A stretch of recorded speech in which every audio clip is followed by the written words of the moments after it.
detecting legend and owner of Wildman's Civil War surplus shop, Mr. Dent Myers, and a little bit of a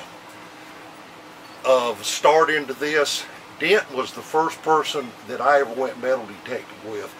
Do you remember, Dent, going to my grandmother's one time? I didn't even know you worked with my daddy. You came out there and you were going to metal detect my grandmother's property. And I was about 10 years old. And she made me follow all behind you so she could get rid of me for a while. Do you remember that, doing that? I don't remember yesterday too well. Well, how long have you been metal detecting, or when did you start metal detecting? Probably in the early 50s or late 40s. Because this guy over in Poland kind of built me a detector. It was made of a broom handle and a box with tubes and all in it. And he picked up the ground, he'd pick up the hair, he'd pick up everything, set it down. Still detected about 5 minutes after he got rid of it. That was my first detector. Then I went to T10, Fisher T10, this big wooden foot, and a rubber band around it, and tubes and batteries in that. From then on, went through Metrotech, and then the Cornmaster 5 came in and shot everybody else out of the water. That's the White's Cornmaster 5. That's the reason I got dealership for what we found with it. We'd gone over a place out in my area out there with raked it, scraped it, and done it with metal detectors, army detectors, and Metrotechs and all. Took this Cornmaster 5 out there and found 6 cast fires and a whole handful of bullets and some picket bullets we never found before. Wow. So that got me convinced I needed to sell those to other people. Was that at Gilgal Church? Mm-hmm. And Gilgal Church is where you've always lived. I guess that was your main hunting area. Well, actually, we didn't hunt there that much. But in the afternoon, I'd have an hour or 10 minutes or something. I'd have that 40-pound detector on my back and out there in the woods. Boy, you know, it's a disease. And I had it bad. I had to go out and get my qualifications with the tigers and the ticks and the yellow jackets and all. I had to acquaint my place with them.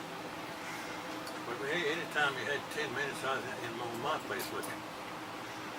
You said chiggers and ticks, and I know you've told me at least one story about snakes. You remember the snakes balling up at Brushy Mountain? Tell us about that. Yeah, my brother and I was going up there to hunt.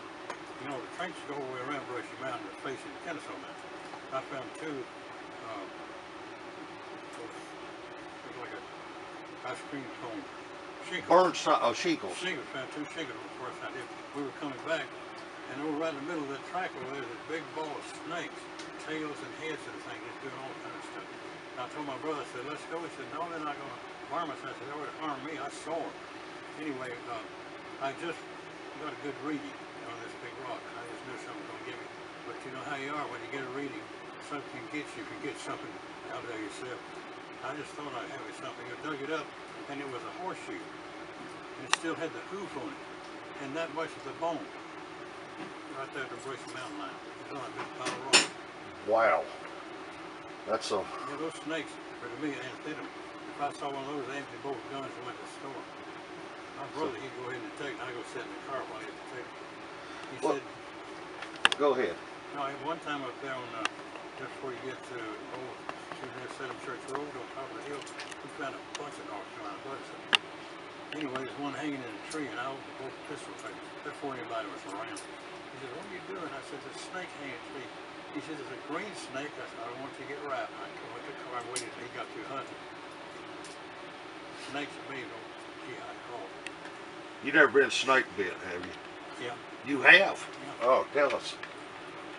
Well, we're here a few years back. It came this deluge. There's raining cats and dogs and a few puppies and spiders and everything else. And so thick you couldn't even see, and the chipmunks and muskrats had eaten a hole in my dam, and it was kind of emptying itself, but it was on a cord.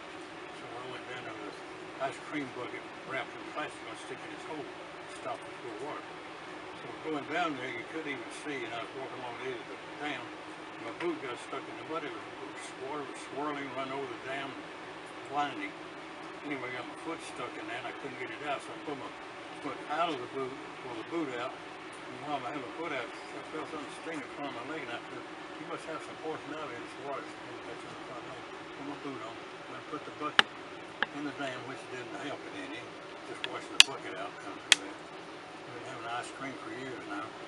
Anyway, I went back home that night and I wanted to drink. I've been drinking for a long time. They got me a Dickel and RC. A Dickel and RC. Sitting there and drank that, watching TV. I got started to get up, I was dizzy. I said, that's what you get for drinking. Went to bed. Got up the next morning, I still didn't feel real well. And I fell down the front of my leg on the shin. There's two holes about that far apart on my shin bone. That thing hit me in the water, and that's where my dizziness came from. So I had to blame whiskey for it. Anyway, two days later, this guy came back and quit raining and all. Fixed my dam, and he real short copperhead. It's real short. He found it down there. That's why he bit me in the water. So don't believe that they won't bite you in the water. Wow. He got me. Anyway, I didn't like him before that, and I like him even less now. I can certainly see why. Do you remember, this is going to be hard to remember, I know, but do you remember what the first thing you found with a metal detector was? I mean, first good thing, first relic. No, I don't. Okay. Probably a mini ball, because that's about all. That's what I was thinking, a mini ball. With my stuff. I found a lot of this eyeball in my driveway. Do you remember okay, here's a good one. What's the weirdest or strangest thing you ever dug up, or the weirdest or strangest thing you've ever seen out in the woods? I dug a revolving Colt rifle cylinder that had a Yankee breastplate stuck to the front of it one time, still loaded 5 rounds. And do you ever remember Colonel Myers? Yeah. He came in about 2 weeks later, took a piece of metal. He said, "You know what this is?" I said, "Yeah, that's a top off the Colt revolving rifle." But this was a cylinder, had a Yankee breastplate stuck to it, face out, and it bent like this. So I don't know how it was stuck on. It had to go through somebody up against a tree. But that was about the most unusual thing I'd ever located. Wow, that is unusual. It's not too far from where you got that Georgia buffalo down there in the trains. Okay, yeah. You know that big old hill down there? Uh-huh.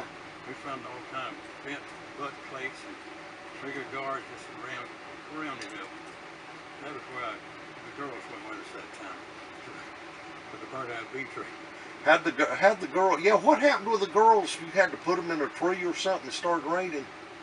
Yeah, it was a burnt out bee tree, and it was raining. My brother, we didn't care because those Army tanks were waterproof anyway. We got a good reading. We were digging up a 12-pound Napoleon right in the middle of the fire pit. And it just pouring rain, but we had to put in the bee tree where the Sutton all was. And they had on this makeup and his face is running down, looked like a vaudeville show, a blackface comedy. They do like this. Girl never asked me to go hunt again. You know, girls always want to do what you do until they nag you. They didn't never ask you again. That's probably the weirdest thing you ever saw too then. Yeah, that's what they're going to get me. I thought I was changing to vampires or something. What was the best thing you found in all the years you metal detected? The best thing you liked at least? You talking about historically or monetarily or? Both. Well, everything was important to me. We didn't know anything about it. We was just digging stuff. We didn't have a book on bullets. We didn't have a book or anything like that. I guess that I didn't dig because we took my friend Bobby out to do. We got him started, you know. We gave him the Is that Bobby Westbrook? Bobby Westbrook, Okay. man. We took him out a place out there, and a little old trench was filled up this deep, a parapet, in a briar patch. So we hunted all over. We found on top of the hill, we found a line of infield stored along this road. But he got tired of digging them, had so many of them. Found some infield pin fires and things like that. But this one was at the side of the road. He came and slid one of our detectors under the briar patch. He dug up an iron stamped CS with 2 strip hooks on it. Oh my. We've been all over. That's about the most unusual thing. And the reason it was still extant is because it's in iron pyrite soil. So you couldn't hardly hear it. And it didn't rust. Well, it didn't rust. Oh, it did. Okay. In that iron soil. Otherwise, I mean, it's just iron. Yeah, that's a rare buckle too. The iron version of the CS is super rare. Well, you were big into reenacting too back in the early 1960s. I think you were the overall general, I believe. Not then. No, it's an 8-foot stroke, but I joined it. Oh, okay. I was just a private. I joined the 1st Georgia not 1961, not 1961. They transferred the 41st Georgia into the 12th Georgia Line Artillery. Finally, eventually, after a number of years, swamping all over this country, expanding many pounds of black powder, I came in control of the entire division. You were doing a lot of relic hunting back then too, I guess, weren't you, during the Doing relic reenacting? hunting, I was doing modeling, I was doing movies, I was working for Lockheed, I was running this place, Wow. all simultaneously. And I don't believe I've done it. I can't believe that I did all that stuff. And I was modeling for camera clubs and art places too, on top of that. Wow. In your uniform as a soldier, or maybe we don't want to know what you were modeling. It wasn't the girly magazine. Oh, okay. Well, yeah, speaking of movies, you've been in several movies. I've worked them 20 or 30, something like that. Yeah. That's what I thought, yeah. So you're well known in that. When did you open this shop, Wildman shop? 1971. Been here for 46 years this past July. That's in spite of everybody. Well, not everybody, but most of them. I think we know forever. They told me I wouldn't last. And I guess I haven't. You're still here. I may be a figment of your imagination. Well, let me put it this way. Okay, now let me ask you this. Do you remember the day I brought in the Georgia plate I found? Who could forget that? I just had to bring that up. Yeah. It didn't matter to me. I went and got me a clean pair of breeches later. Yeah, he brought that. I sent him over there to hunting. Yeah. You did? Now, that's an odd thing there because we would park, go into the woods to the trenches, turn the texture on. He parked, turned the texture on, set it down under the park. That's right. 30 feet into the woods. Yeah, we walked all over that thing. It's just for you to find though. Yeah, it's well, do you believe there are some things that are just meant for a certain person to find? Yeah, that's exactly what it is. Yeah. Well, we tromped and walked there and never found a Confederate book. We would take other people to their spots and they found a Confederate book. So we just weren't supposed to have one. Of course, I had a 4x6 wall full of Union buttons and breastplates and box plates, and a 4x6 peg bowl full of bayonets, but no CS buttons. Speaking of bayonets, you told me a story one time about Bayonet Hill and about why you got to be careful who you take into spots. Tell me what happened at Bayonet Hill. Tell me what all you found and then what happened to We it. didn't call it Bayonet Hill. There's a guy by the name of Ford, World War II veteran, met us on his property. It was a nice, huge place. Okay. Right over there between West and Burnt Hickory, I think.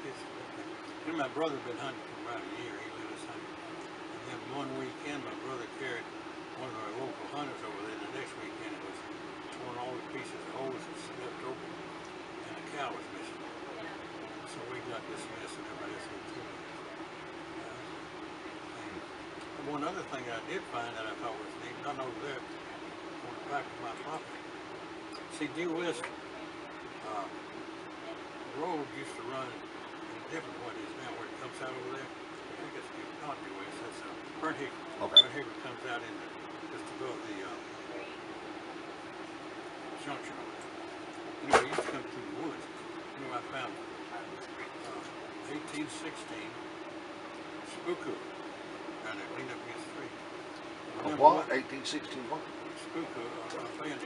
Bayonet, okay. You know, they bent them and Oh, a spook hook, okay, to drag the bodies with. Okay. And down below that, in where the old road was, I found 3 cast iron buttons. So apparently that was off his jacket. And that had been laying there over 100 years. Wow. But the road had been changed in the other direction. I thought that was kind of unique. People said, that's a pot hook. I said, yeah, he probably had a pot when he pulled him out of there. Well, that,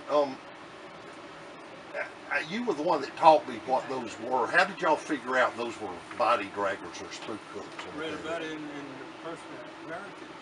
Okay. Well, when I found out, we didn't know that, but that's what I assumed. You know, make one of these out Yeah. of boat because the buttons were down off his jacket. So they wouldn't have been to take his buttons off, I'm sure. But that's what it was. Well, people narrative later said that they bent them so they get the body so they did the same decomposition and pull them off for that area. You might still be over there. Wow. How did people, what did they think about you metal detecting their property back then? Were they pretty open to it, or were they hateful? Or back then, there was no problem whatsoever. You could ask him, one of the old farmers said, "Would we go and hunt your property? What you looking for, son?" We're looking for meaning balls. He said, "What's that?" I said, "Bullets, you know." He said, "I plow these things up all the time out there next to the fence. I got a bunch where they go around meaning balls." He's talking about candy balls. oh my. That stack out there, so I won't bust my platform. Go ahead as much as you want to. Now then, you don't know whether they want a metal detector or casing the joint. So you can't blame people anymore. Our situation's changed considerably, politically, financially, morally, and Yeah. ethically. And we're on the slide. Even I remember back, I used to hunt Brushy Mountain a lot. That was all farmland, and now it's just all buildings. So Yeah, it's got a big water tank up there now. yeah, it does. I found a knife laying on the rock up there, a bronze or copper knife had initials. One way on one side and backwards on the other side. It's laying on a rock. One facing Kennesaw Mountain, right where I found on the other side. Jenkins. Wow. Found two 20-pounders off that hill. What? One Brushy Mountain with a board of trade, I think was shelling, I believe that's who it was. One had gone in this way and one backward right next to each other. Oh man. What when I was coming out, it was getting dark, and I just knew something was going to get me. But I got a, you know, the old metal detectors, the Army detector would read how pyrite's going to run across it. If you set it on, it wouldn't read. It was metal, it would read. Okay. So I went across that, something to take it back, and it read. So I wasn't about to leave it. I know it's only snake bit, everything else bit. But I got it down there and found the base of this 20-pounder, and I said, well, I got a piece of a big shell that pulled out the whole thing was intact. Parrot shell. Parrot 20-pounder. 20-pound parrot, the big one. And then right next to it, adjacent to it was one that went in backwards. It was all intact too. I stayed in there, got dark and all that. I got the shell out, and a booger didn't get Just it. guessing, it's going to be hard for you to do, I bet, but how many cast eyes do you think, and North Carolina buttons, do you think you probably found? That we found? Yeah. Well, it was a coffee can full. Coffee can full. I never checked them, because that's back when they were bringing $15 a piece. Yeah. And the North Carolinas are a little bit more than that. We had some funny looking ones. We didn't know some were gold plated and some silver and some just, well, I'll say, some had different rays on them. But we didn't know the difference. I mean, it's an NC button. Well, when did the books start coming around? And how did you identify your early stuff before the books came around? We didn't. We just thought it was stuff. We didn't. Now I knew what a pistol was. My brother found a pistol over at Pickett's Mill. Still had 5 rounds in it. Wow. It was a Manhattan. And one of the experts said they didn't have Manhattan during the war. We've proven a lot of experts wrong with our digging. I've proven all the experts stuff I bought too. I had a buckle here one time. It was a star buckle with ABC in the points, and non-dug. And everybody said, well, they didn't have those during the war. Sent somebody dug one. I also had a Frolic sword, and the scabbard was painted, looked like nail polish. The old scabbard was painted with that. The guy said, oh, get some paint removed, take it off. I said, no, that's the way I got it. I found out later from my all ball, that's the way they came. Oh boy. And it looked like nail polish on the scabbard. It had red nail polish. There's a lot of stuff like that I've had in there. And I had another one that had a wooden scabbard. And Dumpy said they didn't use wooden scabbards. But a guy from South Carolina, a professor of South Carolina, he used to be in this pretty heavy. He came out and looked at it. And he said, let me check that out. So he went and talked to Mr. Allboy. I said, yeah, we made it in Atlanta. And they used the wooden scabbards because the scabbards they did, they overheated them and they crumbled up. So they made wooden scabbards for them. Right there in Atlanta. And another instance of that was this guy that I read about. He had bought his son a sword, but his son was in the kind of like spy type of thing, courier. And he bought him his sword with a wooden scabbard so it wouldn't rattle. That's smart. Well, that sort of brings me to another thing. I know my advice for somebody, you've been there a whole lot longer than me, but when you've got a relic, don't try to clean it up and don't try to polish it up and don't mess with it, especially if you don't know what it's supposed to be. Would you agree with that? Mess with it if you know what it is. Yeah, just leave it. Only thing we did, we put on the water and rinse it a little bit. Now the infield, we'd dig the base out of them to see what they were. That's about it. No, I've had too much of that scene. Got about 1851 sword belt plate, Doug one, nice one, from Florida. Came back the next year, came every year and bought some stuff. And he had this real shiny plate, and I said, where'd you get that? That's the one I got from you. Oh, what, no. My 1851? Yeah, I said, what did he say? I forgot. Brasso, he used Brasso to polish it so it looked good. I told him, I said, you just took about $150 off of it. Go bronze your rag that you took it off with. So I shouldn't sandblast my Georgia plate. Not today, No. anyway. I'm going to come sandblast you if you do. Maybe No, it has not been cleaned. It won't ever be cleaned. maybe a 45 sandblast. Where do you see the future of collecting Civil War relics in general? Do you think it's going to become politically incorrect or what? It's going to become lax. It's not going to have the influence as it had previously.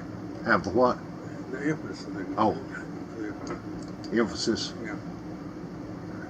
Because people are, a number of different reasons they're not going to be doing it, because it's connected to some adverse situation that people are, the herd is joining in to avoid as much as possible. I think that's what happened at the show down here too. People are not coming because of the political atmosphere. You know, it's not going to have the thing, but I still buy it. Probably going to have to dig a big hole to put it in with me, but it won't take it with me. If I help you dig the hole, can I have half of it? Mm-hmm. have half the hole. I can't dig a hole. Did you see what I got the other day? No. A Spencer Navy. No, I did not. Spencer got a contract with the military to build 1,000 Navy first. And they kept hemming and hawing and all this about paying them for it. So Spencer went ahead and built 300 of them and sent them to the Navy. This is X-Terra 151. Out of 300 guns. That's rare. Man. Anyway, I've been trying to find a bayonet for it. Will Gorgas found me one the other day, but he called to get it and they'd already sold it. Oh. Because they only made 1,000 bayonets and 1,000. They finally finished contract for 1,000. That's the first 300 that went. Yeah, I'm really pleased with that. That'd be hard to find, and most people aren't going to know what they are unless they studied what bayonets are what.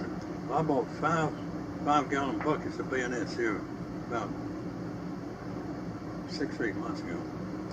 And look, most of them are 45-70, you thought. But I found 2 Winchesters in there. Oh. Which is pretty unusual. I would imagine, yeah. The old lever action 44-40 Winchester that you sent to Mexico. Yeah. They look just like those, but the shank is a whole bunch of different stuff. Got some real good ones in there. I bought a lot of bad bayonets before I started figuring out which ones were the ones I wanted. So. We still got them though. They may be good now. Yeah, well, that's true. That's something I found out. A lot of the stuff I got rid of because it was post-Civil War. If I'd held on to it, I'd made some good money on it. You got any Austin Lorenz bayonets? And what? Austin Lorenz. Yeah, I've got, yeah. And we found. That's probably the most of any I've found is the Austrian. Yeah, they used them on my property. There's 2 Georgia divisions had them right there on my property in the backup trench. We found 2 across the road and one way on down Acworthy West. But you can always find the throats and the tip because the other was wood wrapped in oilcloth. Wood. Okay. Body one. I got a bunch of originals back there that still got everything on them. I bet you found a lot of those little 3-ring 54 caliber Confederate bullets there too. Those were Austrian, I think. They were. That's what you think too. But what the thing about it, everybody said it's Mississippi's, but over in Paulding County, this guy's property found this skeleton with all his equipment, had his eating utensils there, with a hole in his head, and you had an Austin Lorenz with his cap pocket full of those bullets. Oh, did you want to look at our Doug stuff in Gilgal? Yeah, let's do that.